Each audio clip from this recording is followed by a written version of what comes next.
ازيكم يا حبايبي، عاملين ايه؟ تعالوا النهارده هنعمل مع بعض الكشك. طريقته سهله جدا وبسيطه، والمكونات بتاعته بسيطه جدا، مش مكلف. يلا مش هطول عليكم الفيديو عشان اقولك انا عملت ايه.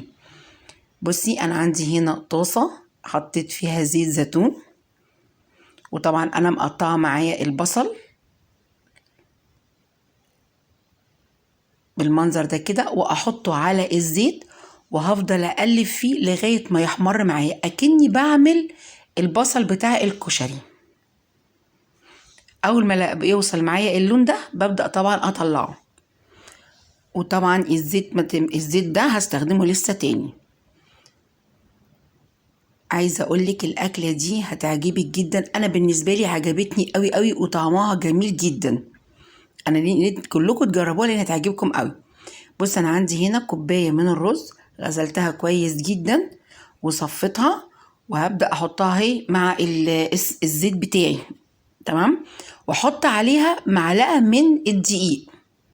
بصي، بفضل اقعد اقلب فيهم كويس جدا لغايه ما بحس كده ان الرز مفلفل معاكي كده، وابتدى لونه بقى بيتغير معاكي شويه. بصي، بيبقى من المنظر ده كده. بصي بقى، انا عندي هنا بقى شوربه من شوربه الفراخ.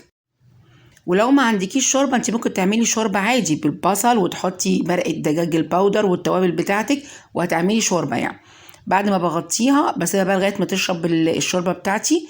تعالي بقى هقولك نعمل ايه تاني. انا عندي هنا كوبايتين كبار من اللبن، وبعد كده حطيت مع كوبايه من الزبادي، وبعد كده بحط دقيق، معلقتين من الدقيق. بعد كده انا هقلبهم كويس جدا مع بعض. يبقى انا كده عندي كوبايتين من اللبن، وبعدين مع كوبايه زبادي واحده، ومعلقتين دقيق. بعد كده بقعد احطهم بقى على الرز بتاعي اللي اتشرب من الشوربه.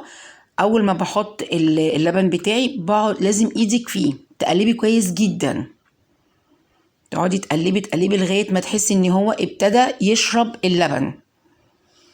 ايدك فيه عشان ما يكلكعش معاكي، ماشي؟ عايزه اقولك بجد انت ممكن تعملي الوجبه دي وتحطيها طبق رئيسي عندك في اي حاجه على السفره، وانت بتعملي عزوماتك، تعملي اي حاجه، لاني فعلا خطيره. بص، انا عندي هنا هعمل زي اكني هعمل فته كده فيها. حمصت حبه من العيش وجبت الكشك بتاعي حطيته عليه بالشكل ده. عايزه اقولك طعمه كان خطير. لا بجد، انا نفسي كلكم تجربوا الوجبه دي. بسيطه قوي على فكره، متاخدش وقت ومش مكلفه خالص، يعني مش هتستهلكي حاجات كتيره قوي فيها. بصي، بعد ما رصيت الكشك بتاعي بالمنظر ده كده،